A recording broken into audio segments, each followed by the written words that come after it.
Et je reviens sur rencontrer les gens en personne. C'est beau. C'est tellement le fun. Ouais. Il y a vraiment quelque chose dans le feeling qui est pas pareil. Hey, puis ça rejoint même notre sujet d'aujourd'hui, l'isolement social. Briser l'isolement social, ça prend des inondations.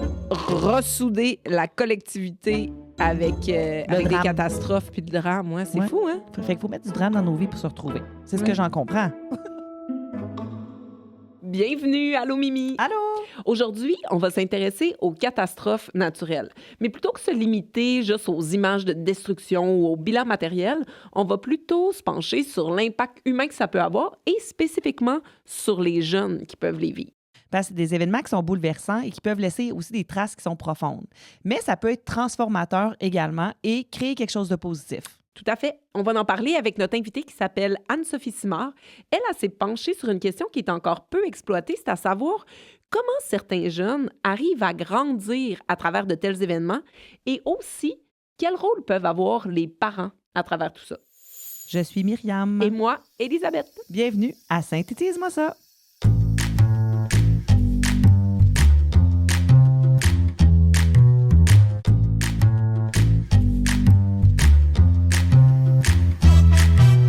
Bon matin, Anne-Sophie. Bon matin! Ça nous fait plaisir de te rencontrer. Surtout en journée. Hein, Élie, on est pépé, hein? On est vraiment pépé. Habituellement, on fait ça le lundi soir après une journée de travail. Là, c'est dimanche matin. Il fait beau. C'est motivant. On a trop d'énergie. Mais c'est le fun! Je comprends. T'as l'air d'avoir une énergie qui va fitter avec l'énergie. C'est bon. Moi, un matin, là, je suis là, puis je suis comme vraiment contente. C'est peut-être ton brunch, Ricardo. Oui, merci Ricardo. Ça a aidé. Good. Ben, alors, Anne-Sophie, on a lu, c'est ça, là, une partie de tes écrits. Puis on aimerait ça que tu nous parles, en fait, un peu de ton parcours, puis ce qui t'a amené à t'intéresser à ce sujet-là des catastrophes naturelles, puis particulièrement l'impact que ça peut avoir chez les jeunes. Très bonne question. C'est souvent quelque chose qui m'est posé. Puis, en fait, moi, les catastrophes naturelles, c'est pas quelque chose qui a émergé de façon naturelle. Moi, aux premiers abords, quand j'ai commencé à faire de la recherche, qui est à ma maîtrise en travail social, je m'intéressais plus aux jeunes, puis à leurs familles. Jeunes, familles, contexte de vulnérabilité. C'était vraiment ça mes intérêts de recherche. Puis à mon premier cours de méthodologie, j'ai rencontré Eve Pouliot et Daniel Maltais, qui, eux, travaillaient sur les catastrophes naturelles. Eve, qui est devenue par la suite ma directrice de recherche à la maîtrise, mais ça s'est poursuivi au doctorat. Puis là, j'étais comme, qu'est-ce qu'ils peuvent vraiment trouver aux catastrophes naturelles? Dans ma tête, ça faisait pas de sens. J'étais comme, je comprends pas, qu'est-ce qu'il y a d'humain dans ça aussi en travail social? Pourquoi qu'on s'y intéresse? Fait que moi, c'est ça que je trouve intéressant, c'est quelque chose qu'on connaît pas du tout. Puis là, ça a vraiment semé une curiosité chez moi. Donc, j'ai pas fait ça. J'ai hésité beaucoup dans le cadre de mon mémoire à m'intéresser aux catastrophes naturelles, mais j'avais un sujet de recherche qui m'intéressait vraiment en contexte de pandémie. Donc, j'ai décidé de m'y intéresser, mais dans le cadre de mon travail. Donc, j'ai été assistante de recherche, puis c'est à partir de ce moment-là que je me suis joint à des projets sur les jeunes et les inondations en Outaouais.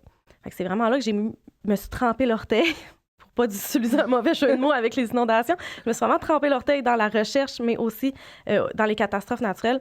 C'est en rencontrant les jeunes de la communauté, le personnel scolaire, les membres de la communauté que j'ai fait « Wow! Je veux... » Donc, oui, ça a été un intérêt pour les catastrophes, mais pour cette communauté-là aussi. Ah, donc, plus tu t'es mis le nez là-dedans, puis plus le sujet a pris tout son sens, puis en rencontrant les gens puis la communauté. Vraiment. Vraiment. Puis là, bon, tu as travaillé avec les jeunes en contexte d'inondation en Outaouais. Oui. Bon, là, c'est très précis, mais c'est quoi qui caractérise ce contexte-là spécifiquement? Bien, c'est vraiment une communauté qui est régulièrement pris avec le contexte d'inondation. Par exemple, nous, quand on a commencé à s'y intéresser, il y avait des inondations rapprochées un petit peu plus qu'à d'autres endroits. Il y avait eu les inondations en 2017, en 2019. Lorsqu'on est allé nous-mêmes en 2023, on a dû couper nos entrevues en raison d'une inondation. Encore actuellement, là, ils sont au prix avec une inondation encore majeure. Donc, on pense pas que c'est aussi répété des inondations, mais eux, c'est rendu dans leur quotidien de vivre ça. Donc, c'est vraiment un contexte justement, de proximité avec les inondations, mais aussi un contexte de régions éloignées. Donc, oui, je suis en Outaouais, mais je suis encore à 1 heure de Gatineau, où est-ce que se retrouve cette petite communauté-là. Puis c'est quelque chose qui caractérise beaucoup aussi, je trouve, la façon que les jeunes vont répondre à nos questions, à nos entrevues, parce que la communauté est vraiment importante. Puis, lors des inondations, c'est pas juste des familles qui vivent des inondations, c'est une communauté en entier qui va la vivre. Ça, c'est quelque chose qui avait marqué Élie quand on avait commencé à s'intéresser à ton sujet. Elle disait, c'est bien beau, toute la communauté qui se tient, qui se... Vraiment. Oui, vraiment. Puis, ben, c'est ça, tu sais, on commence, on te rencontrait, puis là, on s'immergeait un petit peu dans ton projet, puis justement, cet aspect-là, ça me parlait vraiment beaucoup. Toi, j'aimerais ça savoir, qu'est-ce qui t'a le plus frappé lorsque tu as commencé à t'intéresser à leur réalité? Bien, en fait, moi, ce qui m'a frappé, la première chose qui m'a vraiment frappée, c'est j'étudiais comment que les jeunes vivaient la pandémie après avoir vécu plusieurs inondations. Donc, on se disait, ben peut-être qu'ils vont juste être fatigués de vivre plein d'affaires, puis ou sinon, ben, ils vont être habitués de vivre des choses difficiles, puis ils vont mieux aller.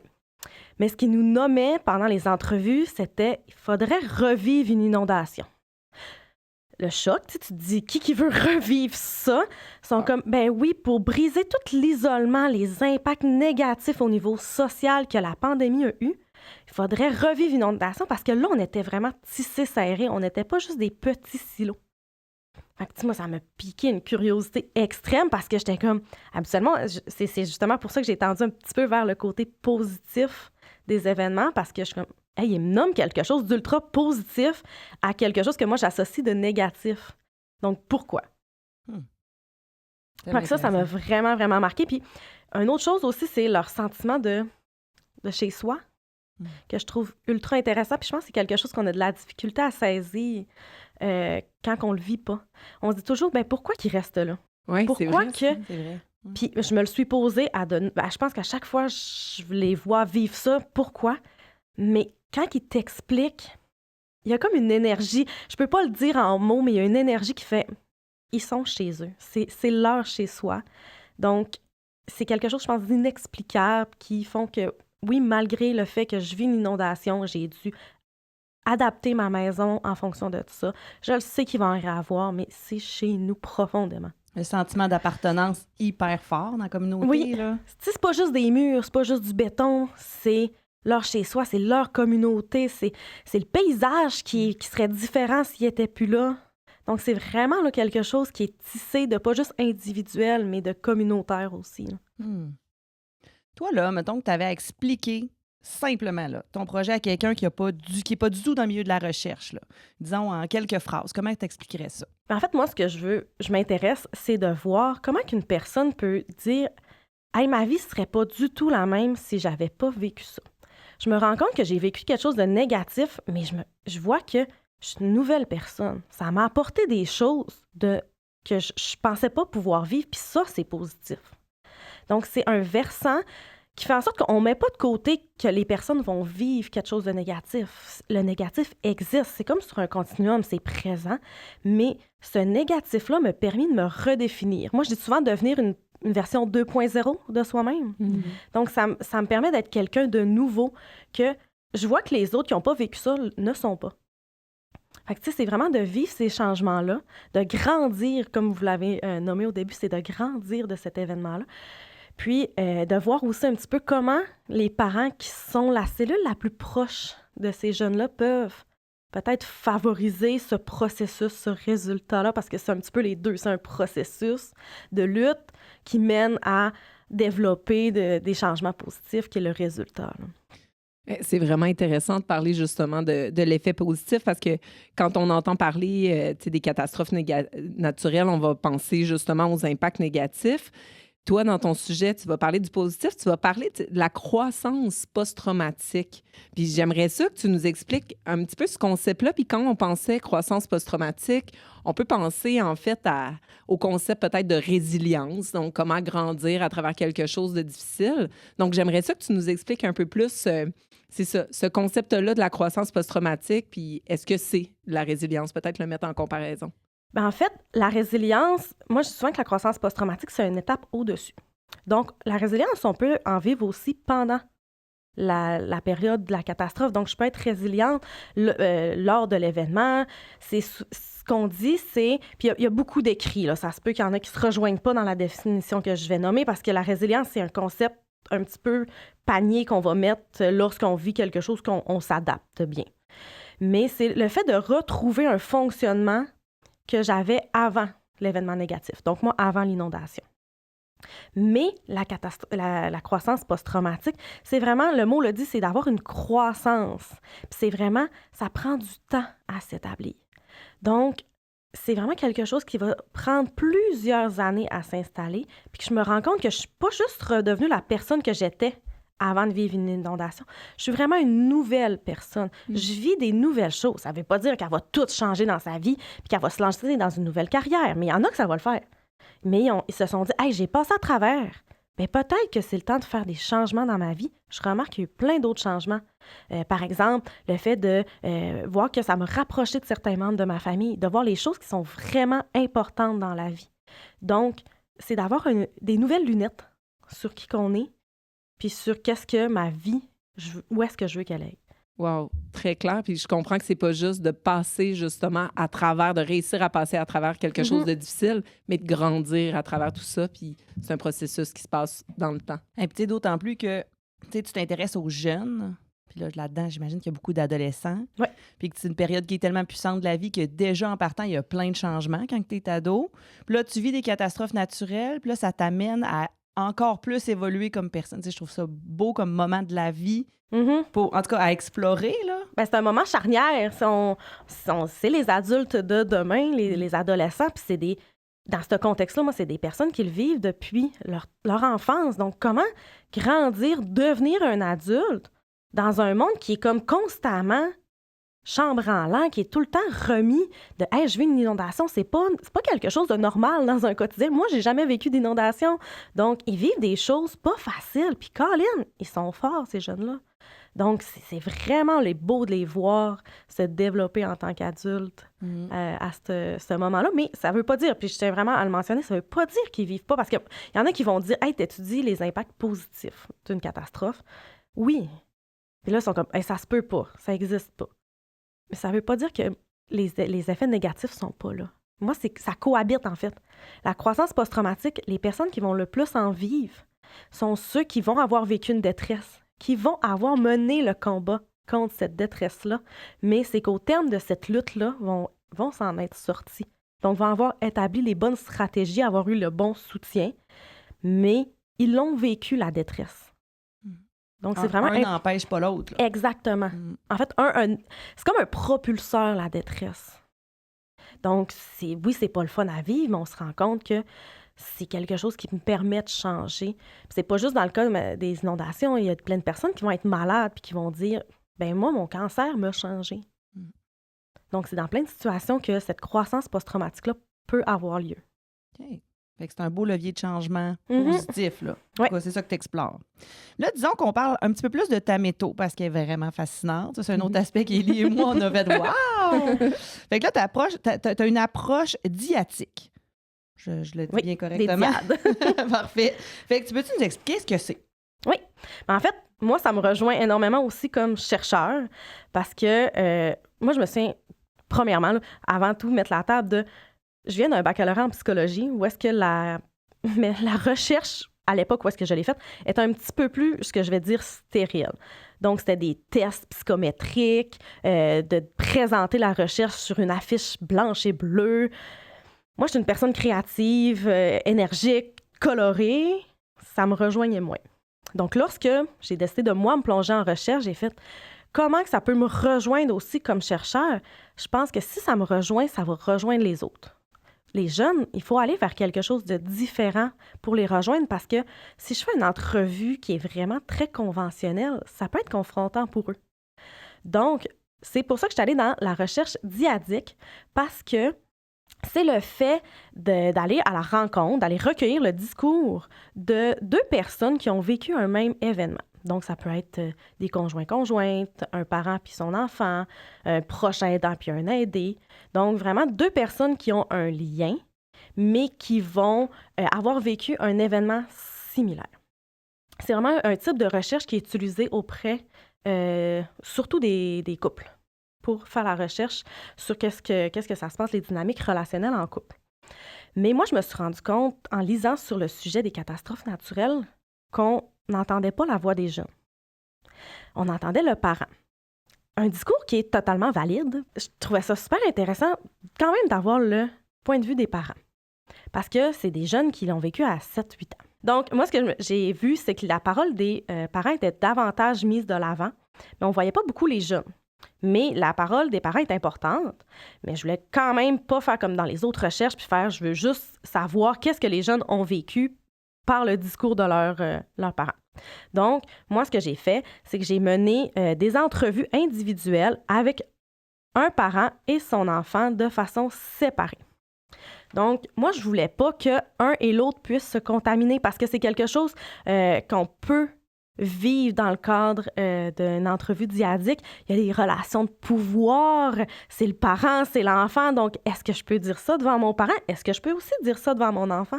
Puis c'est quelque chose que moi, j'ai vécu dans le cadre de mes entrevues lorsque les jeunes me disent « Ça, mon parent, il ne le saura pas. Hein. » J'étais comme « Non, c'est confidentiel. » Là, ça se libère. Là, ils se vident le cœur. Puis c'est pas nécessairement négatif, mais ils ont besoin de savoir que leurs parents ne le sauront pas. Puis même les parents sont comme ça, c'est confidentiel. Puis là, ils vont me dire des choses plus profondes. Mais ça me permet, une entrevue, d'avoir 2 versions différentes d'un même événement. Donc là, moi, qu'est-ce que je viens faire? C'est pas juste une façon de mener des entrevues, d'avoir du matériel, c'est une façon de croiser, d'analyser mes données. Donc moi, ce que je fais, mon matériel, c'est pas juste les jeunes, c'est pas juste les parents, c'est qu'est-ce qui est dit dans cette dyade-là. Qu'est-ce que ces 2-là vont me dire sur leur événement? Donc, je vais venir comparer, confronter, voir s'il y a des similitudes, s'il y a des différences dans ce qu'ils ont vécu pour comprendre davantage. Ça m'apporte des choses que j'aurais pas eu accès si j'avais juste eu une version de l'événement. C'est certain qu'il y a quand même des risques à le mener. Puis, tu sais, il y a des défis. Par exemple, le fait que je suis la personne qui a mené les entrevues auprès des jeunes, puis après ça, je vais rencontrer les parents. Tu veux pas vendre les jeunes. Il y a un niveau de confidentialité qu'on doit être encore plus attentif lorsqu'on mène ce type d'entrevue-là parce qu'on n'arrive pas vierge. On a déjà une idée. Puis ça aussi, il faut y faire attention. Il ne faut pas diriger l'entrevue avec ce que le jeune va nous avoir dit parce que peut-être ça va être différent. Donc, si je mène le parent à me dire la même chose, c'est pas ce que je veux. Donc, il y a des choses qu'il faut être attentif lorsqu'on mène ce type d'entrevue-là. Particulièrement, moi, je dirais, au niveau de la confidentialité, puis là, de la direction qu'on veut donner au matériel. Mais quelle richesse quand, pendant l'entrevue, tu as justement accès à « Ah, ça, est-ce que mon parent va le savoir? » Ça montre justement toute la pertinence, en fait, d'avoir ce type d'entrevue-là. Puis, je pense que tu as rencontré une dizaine de jeunes, une dizaine de parents. Est-ce que c'était les enfants des parents ou c'était complètement séparé? Donc, est-ce que c'était des familles quand même que tu rencontrais individuellement? Ou? Oui, c'était des familles. Dans le fond, vraiment, le principe de Dyade, c'est je voulais sonder un milieu familial, donc un parent, un enfant et son parent. Okay. Donc, les 2 ensemble qui ont vécu dans la même maison parce que l'inondation que moi, je m'intéresse, l'école a été fermée. Ça a été un peu comme dans la pandémie où est-ce qu'eux, ils ont été là, plus à la maison parce qu'il n'y a plus rien qui était accessible. L'école était rendue un centre d'accueil pour les réfugiés qui n'a pas servi parce que dans cette communauté-là, tout le monde s'est arrangé entre eux. Mais quand même, tu sais, c'est les parents qui étaient ensemble. Donc, moi, je voulais vraiment savoir dans cette famille-là, qu'est-ce qui se dit. Donc, c'est vraiment un parent et son enfant. Puis, j'ai sondé les enfants avant parce que je voulais pas que les parents, en ayant fait l'entrevue, puissent peut-être aussi une contamination possible entre les 2. Je voulais pas que les parents puissent contaminer le jeune. De dire, tu te souviens-tu que tu as vécu ça? Ils vont peut-être te parler de ça, ils vont peut-être te parler de ça. Moi, je suis allée voir les jeunes en me disant, « Hey, adolescents, est-ce qu'ils vont vraiment dire à leurs parents tout le guide d'entrevue? » Peut-être moins. Donc, après ça, j'ai vu les parents en Zoom parce que sont à 8 heures de route d'où est-ce que j'habite, puis c'était plus facile aussi pour eux. Puis après ça, j'ai fait les entrevues, puis j'ai vu qu'il y avait s'était pas beaucoup parlé, donc j'avais pas au niveau de la contamination de mes données. Génial. Non, mais ça me fait juste penser, je fais un petit peu du pouce parce que, en tout cas, moi, je travaille avec des familles, puis des situations de crise bien souvent. Puis je fais pas l'approche diadique, mais ça me fait quand même penser à ça, puis je me rends compte à quel point que c'est applicable quand même. Des fois, je rencontre les jeunes toujours en premier pour le lien de confiance, puis après ça, je rencontre les parents, puis souvent, après, je fais des rencontres systémiques, on met tout ça ensemble, puis justement, au niveau de la confidentialité, c'est toujours un peu délicat, mais j'amène un et l'autre à se nommer les choses, puis en tout cas, je trouve ça super intéressant pour le contenu que ça offre à la fin, c'est extraordinaire. Puis probablement que même par moments, ils finissent par eux-mêmes se dévoiler sur les choses qu'ils ne voulaient pas dire d'emblée. Puis, en tout cas, je sais pas. En fait, il y a beaucoup de techniques de recherche qui viennent de l'intervention. Donc, nous, par exemple, dans le cadre de notre projet, parce que moi, mon projet de doctorat vient, je me suis insérée dans mes intérêts de recherche dans un autre projet qu'on étudie autre chose parce qu'on voulait un petit peu tout faire. Donc, on a fait du digital storytelling. Donc, c'est une approche narrative par la vidéo, la création d'histoires numériques. Donc, les jeunes ont construit ça, mais ça aussi, c'est une technique d'intervention qu'on peut utiliser auprès, quand on est intervenante sociale, travailleuse sociale. Donc, c'est des choses qui, oui, nous permettent de collecter des données, mais qui permettent aussi d'avoir un impact relationnel dans un milieu familial en tant qu'intervenant. Puis c'est ça aussi la richesse, c'est pas juste de la recherche, c'est que ça nous permet peut-être d'avoir une idée sur comment diriger après ça des pratiques d'intervention. Fait que c'est ça qui est vraiment beau. Moi, j'aime ça, quelque chose qui s'applique bien, là. Tout à fait. Puis, Anne-Sophie, on parle beaucoup de ta créativité. Je pense qu'on l'entend là, avec toutes les manières de mener les entrevues. Et là, on va le mettre, ce dont on va parler, on va mettre le lien aussi parce que c'est vraiment intéressant. Mais tu as voulu vulgariser, en fait, ta méthode, puis même tes résultats un peu, et tu l'as fait sous forme de BD. Je vous le dis, c'est vraiment efficace et génial. Là, quand on veut comprendre quelque chose de manière simplifiée, c'est magnifique. Je voudrais quand même que tu nous expliques, en fait, qu'est-ce qui t'a mené à faire ce choix-là, puis peut-être s'il y a des défis qui viennent avec ce type de collecte de données ou de manière de faire. Comme tu l'as dit, c'est ça. Je suis vraiment une personne qui est créative. Moi, ça me rejoint. Moi, présenter des résultats de recherche de façon noire et blanche, avec très peu de vie, ça me ressemble pas. Oui, je l'ai faite. Je l'ai faite au début, puis je pense que la BD est arrivée dans un processus dans mon parcours de recherche où est-ce que je pouvais me le permettre. J'ai essayé des choses, je me rends compte que peut-être que, OK, ça me dérange pas d'aller au-delà. Je l'ai présenté dans des concours, puis ça se peut que ça ne rejoigne pas des concours d'affiches scientifiques, parce que c'est pas ça qu'ils recherchent. Mais moi, je recherchais plus à correspondre à des critères. Je voulais rejoindre des gens. Donc, c'est pour ça que là, je me suis rendu compte que des visuels comme ça parle. Puis nous, là, c'est quelque chose qu'on fait aussi dans la recherche. On veut pas juste que ça nous parle entre chercheurs. On veut que ça parle à tout le monde. Donc, quoi de mieux qu'une BD pour le faire? Mais c'est un exercice qui demande énormément. Je pense que j'aurais pas été capable en début de parcours non plus de le faire parce que ça demande un énorme esprit de synthèse. Mais en plus d'être capable de synthétiser, donc raccourcir en quelques phrases ma méthodologie, il faut que je sois capable de la mettre dans des termes accessibles, mais aussi de créer une narration. Donc, ça se croise beaucoup de choses qui compliquent un petit peu le processus. Pendant que je l'ai créé, j'étais comme... Pourquoi j'ai fait ça? Ça me demande beaucoup plus de temps que si j'avais fait une affiche conventionnelle. Mais quand j'ai vu le résultat, j'ai fait « Wow! » C'est vraiment ce que je voulais avoir. Puis, ça m'a permis de, justement, des amis qui me disent « Hey, mais c'est la première fois que je comprends pour de vrai c'est quoi tu fais puis ton sujet de recherche. » Donc, tu sais, les personnes que je leur en parle moins régulièrement, ils ont fait « Là, je le saisis parfaitement. » Puis, moi, ce que je voulais aussi, à travers ma BD, c'était de donner la parole à un enfant. Donc, ma BD, c'est une jeune qui est Jenna, qui explique qu'est-ce qu'elle a vécu pendant la collecte de données, qui rejoint... Nous, on a eu, là, en plus des entrevues que j'ai menées, quand même un parcours avec les jeunes, donc on sait comment ils ont trouvé ça. Donc, j'ai essayé de me joindre à leurs impressions sur le fait de participer à la recherche. Qu'est-ce que c'était? Ah oui, puis il ne faut pas négliger le temps, justement, parce que quand on la lit, c'est super efficace.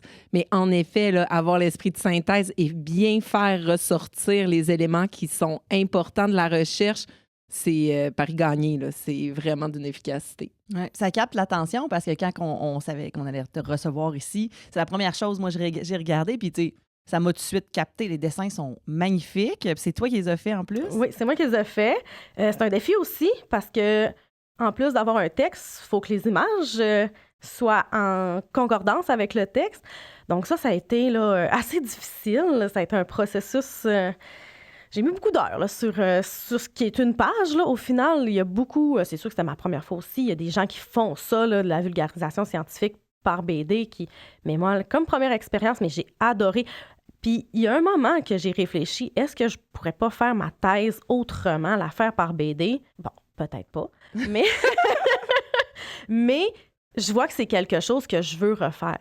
Est-ce que dans mes résultats, je pourrais le réutiliser ou bien dans d'autres formes? Je pense que oui, parce que j'ai vraiment trouvé que ça, moi aussi, en tant que chercheur, je pense que ça apporte aux autres, mais ça me nourrit en tant que chercheur. Donc, je trouve ça vraiment intéressant à utiliser. Puis, je trouve que ça sort rien que du beau. Il y a des couleurs. Ça montre ça montre aussi que on peut sortir. Puis, quand je l'ai présenté, il y a un parent qui est venu me voir puis il m'a dit est-ce que je peux la prendre en photo? J'étais comme mais certainement. Il m'a dit ma fille, elle veut faire de la recherche, mais elle se rejoint pas dans le visuel. J'étais comme je la comprends à 100%. Je la comprends à 100%. Puis, j'ai dit, ça existe de sortir des sentiers battus de ce qu'on s'attend peut-être. Puis, je pense qu'on le fait de plus en plus en recherche quand même actuellement. Là, on essaie de rejoindre autrement les gens, mais c'est ça. Faut se le permettre. Faut oser. Faut être novateur. Ouais. Mais la mise en bouche est extraordinaire. Là, disons, on va retourner dans le vif du sujet. Parce que tu parles quand même beaucoup des jeunes, oui, mais du rôle des parents, le soutien des parents quand il y a des catastrophes naturelles. Mais en quoi, en fait, le soutien parental, il est aidant? C'est quoi la contribution d'un parent dans un contexte de catastrophe naturelle? En fait, je pense qu'on s'en est rendu compte depuis toujours, on s'en rend compte, mais dans la pandémie, on l'a vu, lorsqu'un enfant est vraiment juste avec ses parents, c'est eux les piliers encore. Ça reste depuis toujours les piliers de leurs enfants, des exemples, des modèles. Donc, c'est pour ça que c'est important parce qu'on se rend compte qu'ils ont des impacts, leur façon de réagir a des impacts. Donc, moi, ce que je voulais comprendre, c'est justement, lorsque l'enfant est avec eux, qu'est-ce qui va se passer? C'est la seule personne qui peut prendre soin d'eux lorsque c'est les seuls modèles. Parce que j'aurais pu faire ma thèse sur plein d'autres choses. Moi, j'ai décidé de me concentrer vraiment sur les parents. Moi, ce que je remarque, qu'est-ce qui peut aider comme soutien au niveau là, des parents, quel soutien qu'ils peuvent apporter, c'est beaucoup d'être dans la transparence. Donc, c'est autant des choses que j'observe à travers le discours de plusieurs diatres que ce que les parents vont m'avoir nommé, c'est d'être transparent, de dire, oui, ce qu'on vit, là, c'est difficile. En ce moment, là, on va passer à travers la crise, puis après ça, on va se guérir. Après ça, là, papa, il est stressé actuellement. Tu as le droit d'être stressé, on va vivre nos émotions. Actuellement, qu'est-ce qu'on peut faire? Peut-être, il n'y a pas de contrôle. C'est ça qui est le stress. Tu sais, la partie stressante, c'est qu'ils n'ont pas de contrôle sur la situation. C'est imprévisible. Mais qu'est-ce que je pourrais faire pour avoir un petit peu de contrôle? Bien, peut-être faire des sacs de sable, aller aider la communauté. Donc, ça, tu as du contrôle sur ça, sur qu'est-ce que tu peux faire. Donc, des parents qui ont aussi impliqué leurs jeunes, qui ne leur ont pas juste caché la réalité. Donc, ça, moi, je me rends compte que ça l'aide beaucoup parce que les jeunes sont comme, bien, c'était normal de pas bien aller. Mes parents n'y allaient pas. Ils me l'ont dit. Puis, moi aussi, je pouvais me le permettre de pas bien aller. Donc, c'est vraiment de s'ouvrir à cette discussion-là, d'en parler, de se le dire que c'est pas normal ce qu'on vit, que peut-être que là, on n'a pas le temps de tout aborder. On va l'aborder quand l'eau sera partie. Donc, on va prendre le temps de se guérir aussi.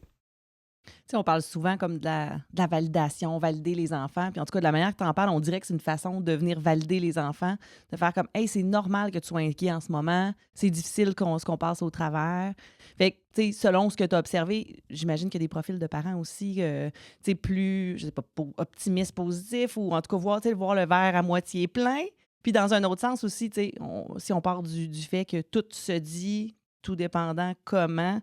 Tu parlais de transparence, puis d'impliquer les jeunes. C'est des parents qui, au final, sont vraiment dans l'ouverture avec leurs enfants. Là. J'imagine qu'il y a un dialogue ouvert dans cette famille-là aussi. Tu sais, c'est ça, c'est un dialogue ouvert. C'est de, oui, dire l'information, mais peut-être que je ne dirai pas tout avec mon cerveau d'adulte à mon enfant. Je vais l'aborder en fonction de où est-ce qu'il en est rendu dans son stade développemental. Je n'expliquerai pas la même chose à mon voisin puis à ma femme qu'à mon enfant. Mais c'est de ne pas dire « Non, c'est pas grave, c'est juste des vacances ». Ou aussi, de ne pas compter sur le fait que les enfants sont innocents. OK? Pas innocents, ils sont caves, mais l'innocence de l'âge. Parce qu'on se dit, ils sont jeunes. Ils n'auront pas vu ça. Ça, c'est pas vrai. Donc, les parents qui se disent, mon enfant, il est conscient de ça et je veux développer sa conscience parce qu'il va le revivre, l'inondation. Donc, des parents qui veulent justement ouvrir un dialogue, développer des compétences, c'est vraiment ça qui va faciliter, qui va être un soutien parental optimal. Moi, ce que j'observe, en tout cas, c'est d'en parler. Les jeunes ont besoin d'en parler, ils n'ont pas besoin de faire comme si ça n'avait pas existé. C'est vraiment intéressant parce que, tu sais, cette idée de transparence-là, j'imagine que de l'autre côté, il peut y avoir des parents qui, dans un désir de protection, tu sais, veulent protéger leur enfant de tout ça. Au final, c'est peut-être pas la bonne option. Puis je suis curieuse de savoir, justement, dans ton approche là, dyadique, ce que tu as pu observer comme différence entre ce que les parents pensaient offrir à leur enfant puis ce que les enfants ressentaient, eux, de leur côté. Dans le fond, est-ce qu'il y a des réactions des parents qui peuvent nuire, en fait, sans que ce soit intentionnel? Bien, ce qui est vraiment, moi, ce qui me marque pour l'instant dans les plus grandes différences dans les discours, la première, c'est au niveau de l'histoire commune. Donc, comment que les jeunes vont décrire l'inondation par rapport à ce que le parent, lui, va me raconter. Je vous donne un exemple. Il y a un jeune, une fois, qui me dit l'inondation est arrivée dans leur sous-sol, une pièce super importante pour lui, pour ses frères et sœurs, où est-ce que c'est un lieu de rassemblement. Le jeune, il me dit « Ah, ben de l'eau, là, il y en avait jusqu'à la dernière marche. Ça touchait quasiment le plafond. » Fait que j'étais comme « Hey, wow! Tu sais, t'as vécu beaucoup d'impact, ça a eu... Tu sais, c'était important pour toi. » Quand je rencontre le parent, il me dit « Ah, mais pour nous, c'était facile. On a juste eu 1 pouce d'eau dans la cave. Mon chum est allé chercher des pompes, on a épongé avec des serviettes. » Mais ça, c'est important de le savoir, parce qu'un parent qui ne se rend pas compte que l'événement, son enfant les voit avec ses yeux-là, n'aura pas le même soutien que si s'il savait que le jeune le voyait avec autant d'importance. Donc, de voir les différences dans comment que j'ai vécu, je l'ai vu, cet événement-là, il faut que ça l'allume des lumières, justement, peut-être que nous, en tant qu'adultes, on la voit, notre réalité, mais que c'est pas la même chez mon enfant. Fait il faut peut-être que je le questionne sur lui, comment il voit ça, puis que je lui explique comment ça se passe. Puis peut-être avoir tendance à minimiser, tu sais, comme parent, tu sais, il y avait juste 1 pouce. Mais tu sais, pour l'enfant, c'est comme tout le sous-sol. T'sais. Mais en fait, puis ça, c'est mon interprétation, lui, c'est un lieu super significatif. Fait que 1 pouce, c'était la perte de l'espace. Fait que 1 pouce, 1 pied, il perdait quand même son lieu significatif. Donc, pour lui, c'était quelque chose d'important. Donc, c'est ça, c'est de ne pas minimiser la situation. Mais tu sais, en même temps, ces parents-là, on peut les comprendre parce qu'ils vivent 1 million d'affaires dans leur tête. Tu sais, sont quand même vraiment au prix avec des questionnements. Eux autres, ils vivent l'inondation. Qu'est-ce qui va se passer? Comment je vais-tu manquer des jours? Comment je vais m'occuper de mes enfants? Donc, ça, je le remarque. Sinon aussi, qu'est-ce qui peut nuire? Qu'est-ce que je remarque? C'est justement les parents qui ne sont pas transparents. Sans le vouloir, ils veulent protéger leurs enfants, pas leur dire « Non, ça va bien », mais les enfants, ils les voient. Puis il y en a qui me disaient « Je voyais ma mère qui était stressée. Hey, ça m'a tellement stressée de la voir comme ça parce que je me suis dit « Peut-être qu'il y a de quoi de pire que je sais pas, puis qu'elle me le dit pas. » Donc ça crée beaucoup, beaucoup de stress chez les jeunes. Moi, ça m'a marqué quand même à ce niveau-là. Quand les parents cachent les choses, veulent pas montrer, parce qu'ils étaient comme, moi, je ne savais pas c'était comment chez nous. Ça, je le savais pas. Fait que c'est quand le discours de « je le sais pas », il est là, que là, la machine à part, puis les enfants sont pleins d'idées. Donc ça, c'est stressant pour eux. Ouais, mon Dieu, c'est tellement intéressant. Ah là là, puis moi, je me plais à dire que les enfants, c'est des petites éponges, là. Oui. Ils sentent toutes, là. Totalement. Sont là, ils le vivent aussi. Donc, c'est important là, de le mentionner. Puis, je ne l'ai pas nommé, mais je trouvais ça aussi intéressant qu'il y a des jeunes qui vont me dire « Ah, ben, mes parents ont vraiment été aidants. » Les parents vont dire « Je l'ai peut-être pas aidé comme il aurait fallu. J'ai peut-être pas apporté... Non, j'ai pas apporté de soutien. » Fait que des fois, c'est aussi des petits gestes anodins que nous, comme adultes, on voit pas, qui, pour les jeunes, ont été finalement significatifs pour eux. Donc, je pense que ça aussi, c'est important de se rendre compte que malgré tout, j'ai fait de mon mieux comme parent. Puis mon jeune me le nomme. Mon jeune me le nomme que ça a été là, quelque chose que moi, ça m'a permis de mieux aller, la présence de mon parent. Puis justement, là, vraiment du point de vue, dans tes entrevues, du point de vue des parents, là, qu'est-ce que les parents pensent qui a vraiment aidé leurs enfants dans le contexte de la catastrophe, là, évidemment? Bien, un peu comme je l'ai nommé, là, les parents vont me dire, ben moi, je pense que ce qui a aidé, c'est que je lui ai dit la vérité. Je l'ai impliqué. Je suis allée selon son rythme. Je l'ai impliqué. Puis, c'est ça qui est nommé aussi. Je pense qu'ils ont cette conscience-là de lui dire, je lui ai expliqué les choses, je lui ai montré comment faire des sacs de sable, il s'est impliqué, puis j'ai été présent pour lui s'il avait besoin, puis il le savait. Puis tantôt, on a parlé de la croissance post-traumatique. Revenons-y, parce que là, on parle justement des discours des enfants, des parents. C'est quoi les principales formes de croissance post-traumatique que tu as pu observer chez ces jeunes-là? Puis si tu as des exemples, ça serait intéressant aussi. Mais en fait, il y a 5 dimensions à la croissance post-traumatique. Je ne les nommerai pas toutes, mais moi, ce que je remarque, c'est au niveau principalement de l'appréciation de la vie. Donc, c'est des jeunes qui ont perdu beaucoup de choses du jour au lendemain, qui, pendant des mois, ont perdu leur lit, ont dû dormir avec un grand-parent, sur un divan partagé. Donc, ça, c'est des choses qui me nomment. Donc, j'apprécie. Je sais que je peux perdre des choses n'importe quand. En une nuit, là, moi, j'ai tout perdu. Donc, d'apprécier ce qu'ils ont, d'apprécier un lit. On n'y pense pas toujours. On prend pour acquis notre lit, notre confort, mais eux, ils ont appris à pas le tenir pour acquis. Donc ça, moi, j'ai trouvé ça quand même très beau dans leur discours, où est-ce qu'ils apprécient qu'est-ce qu'ils ont.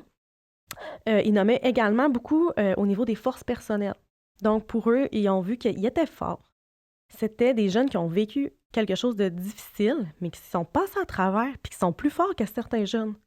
Ils sont comme, ben moi, je les vois, les autres jeunes, là, puis moi, je suis différent parce que j'ai vécu ça. Donc, ils se voient vraiment comme des personnes qui ont évolué. Sinon, le troisième, un petit peu plus, c'est au niveau des relations interpersonnelles. Donc, ils ont été coupés de leur cocon familial. Ils n'étaient pas juste avec leurs parents. Ils ont souvent été chez des membres de la famille, mais ça les a rapprochés.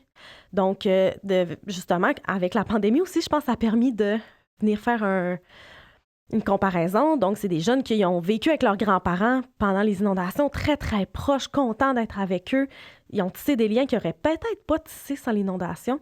Puis là, ils ont été coupés pendant la pandémie.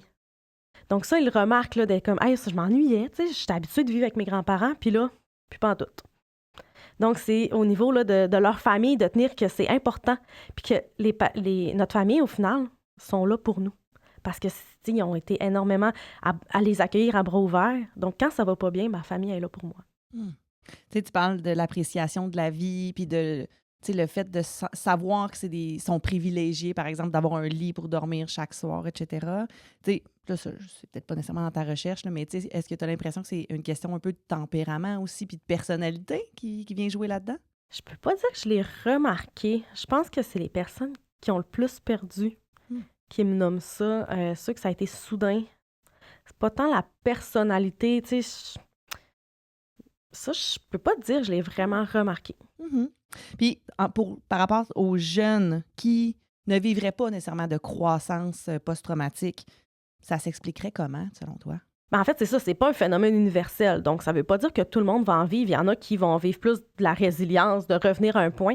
Qu'est-ce qui explique ça? C'est souvent le niveau d'exposition à l'événement. Donc, plus un jeune a été touché par l'événement, souvent, moi, ce que je remarque, puis c'est ça aussi qui est dit dans la littérature, c'est plus qu'il a vécu d'impact, plus il va vivre une croissance post-traumatique importante.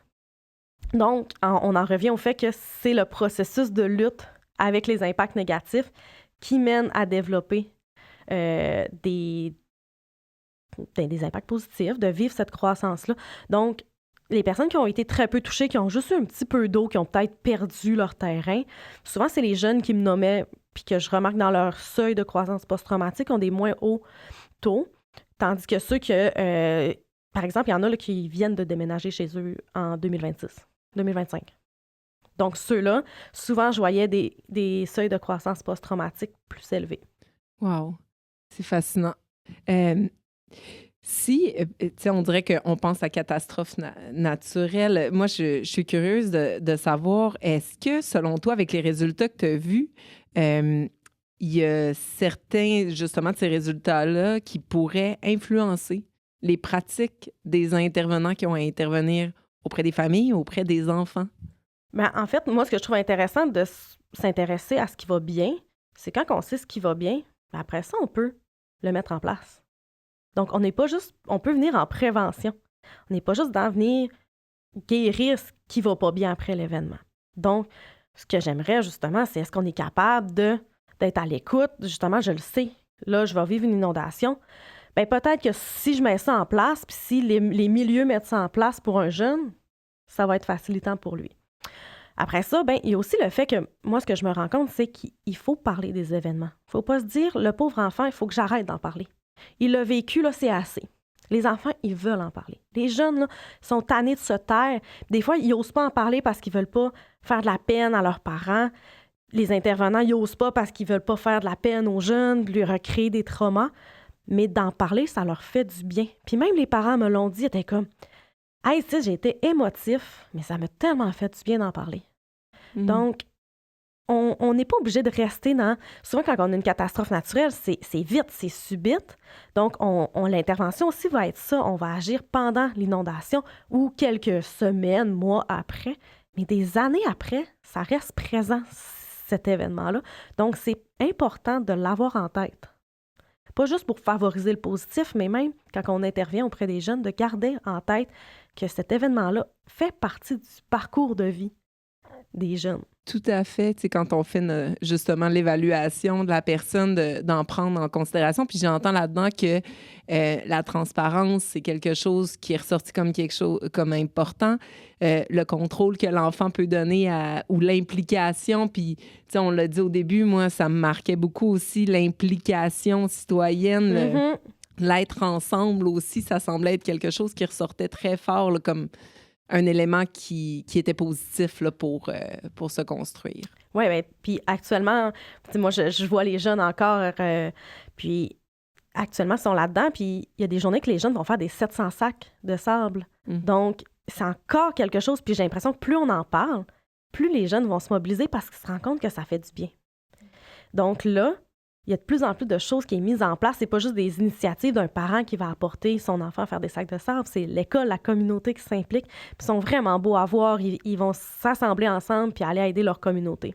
Et puis pour terminer cette belle entrevue-là, Anne-Sophie, y a-tu une phrase clé ou en fait un dernier concept qui regrouperait, là, disons, le cœur de ta recherche que tu voudrais partager?